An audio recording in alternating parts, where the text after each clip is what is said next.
lot to talk about with the Warriors and this whole notion of, are they back? Are they not back? Right. I mean, I think you said it perfectly. It's they're back. Oh, they're back. But, are they really? Right. They're back, ... Exactly. They're back, but infinite dots. Well, and there are problems still, to be certain. And are the problems eternal? Are the problems lethal? Are the problems they have fixable? Or is this team ultimately so flawed that they can't possibly do what many people want them to do? 888-957-9570. What did you think of the Warrior game last night? A much-needed win. We couldn't imagine, JD, a winless homestand, and that's what we're looking at, right?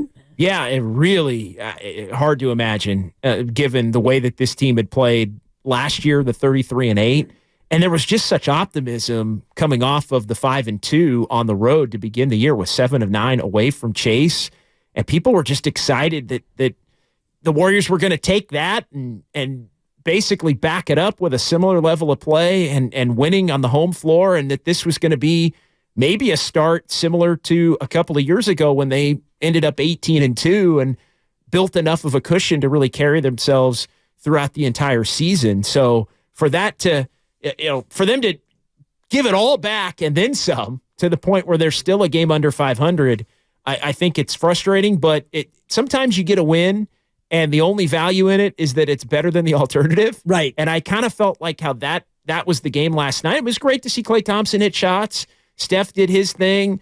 Chris Paul, the bench was good. Like it was a good energy game. Right. You said it. The Rockets are not what they used to be in a good way for Houston. And the Rockets on the still a great team on the second half of a back-to-back, right? And you won by 5, and it's still. I mean, the game never felt in doubt. Never. And I don't really think the margin matters. I know Steve Kerr said, "Hey, when you're in a losing streak, you just got to figure out a way to win. It's never going to be easy." That's right. That's fine.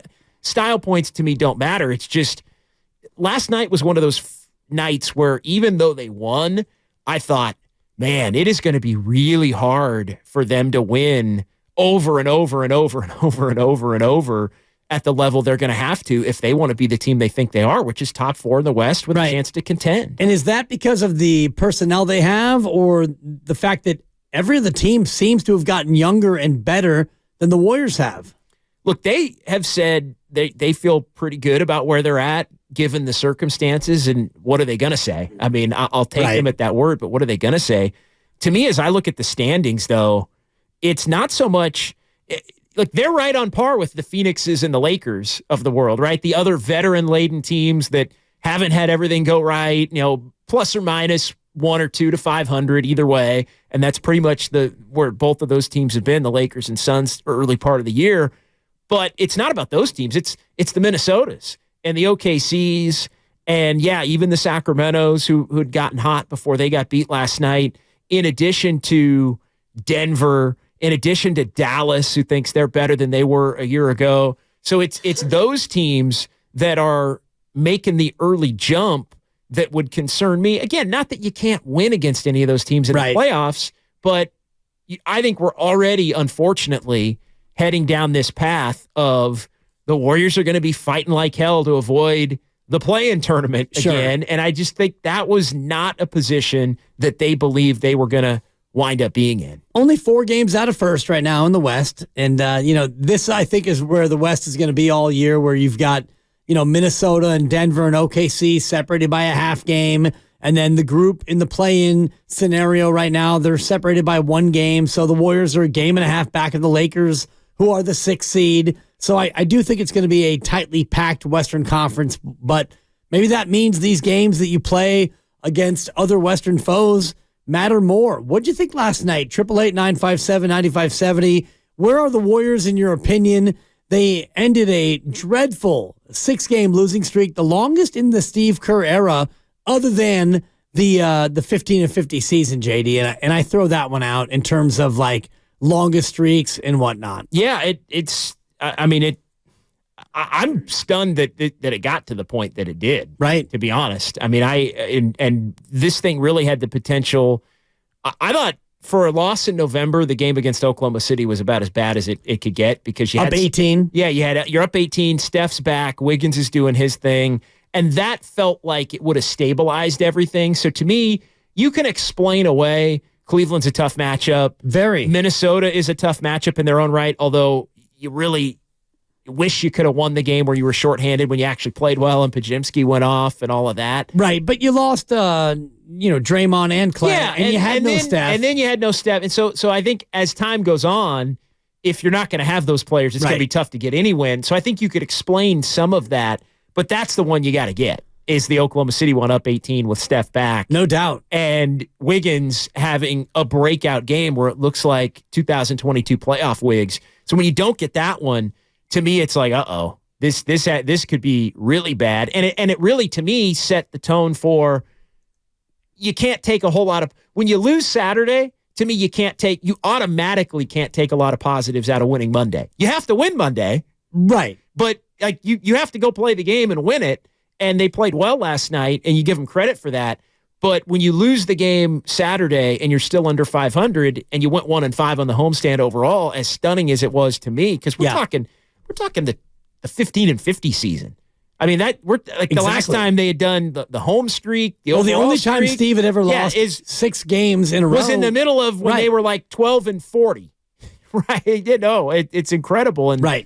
And so, that team was bad and didn't have Steph Curry or Klay Thompson, and for a good chunk, they didn't have Draymond Green. Even when Draymond Green was actually playing, they didn't have Draymond Green in that year. So you didn't have any of the three. Yeah, Klay was gone all year. Steph missed most of the year. And Draymond said he didn't play half the time. Even when he was out there, physically he wasn't engaged. So, I mean, this team is a ton better than that team. So to have this team perform at that level, especially after the start that they got off to, even shorthanded, I think it couldn't be anything other than extremely alarming.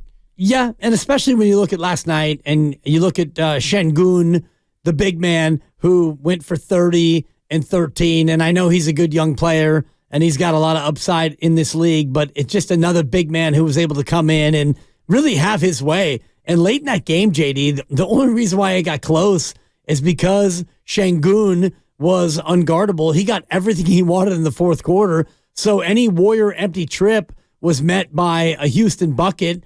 And, that thing got close because, the Warriors don't have any real interior defense. And that's where everybody who wants them to go out and get a big man, that ship has sailed. You can't go out and get a big man now. There's no big man available. So you're going to have to go ahead and find other ways to defend and other ways to play and win. And that's why we talked about it in the crossover. I don't think that the defense can get appreciably better based on who you have. You've got a 38-year-old Chris Paul, who's not a great defender anymore. Steph Curry is okay. Klay Thompson's not as good on defense as he was. And if GP2 is out, and Draymond Green is out, you've got no chance defensively. No, you don't. And the Warriors have made the claim that they believe Kevon Looney, who looks not quite like himself, right, I think, to begin this season, although he's playing and playing through it, but they've made the determination that Looney and Saric and maybe a little Trace Jackson-Davis and Draymond as another option at center is better than anybody that they could get on the street or at the back end of another roster or via a veteran-type player that's been playing overseas and may want to come back because they know that player, whoever he is going to play so insignificantly in the grand scheme of things because they like all these other players better that it's not even worth wasting the roster spot. Exactly. And so, I mean, that's just reality. And I know, fans think anytime they play a big that there's like, no, they think Kevon Looney's better than Dwight Howard, folks. They think, right. And he is on most nights, although, again, doesn't totally look like himself to this point. Right, and they know that they've won championships by having Draymond Green be your big in a small ball lineup, and they still feel like that is their best advantage in terms of, going out and beating these teams that have bigger players. 888-957-9570. What'd you make of the Warriors last night? Are they back? Are they back for now? Or are they a team that still has much, much work to do?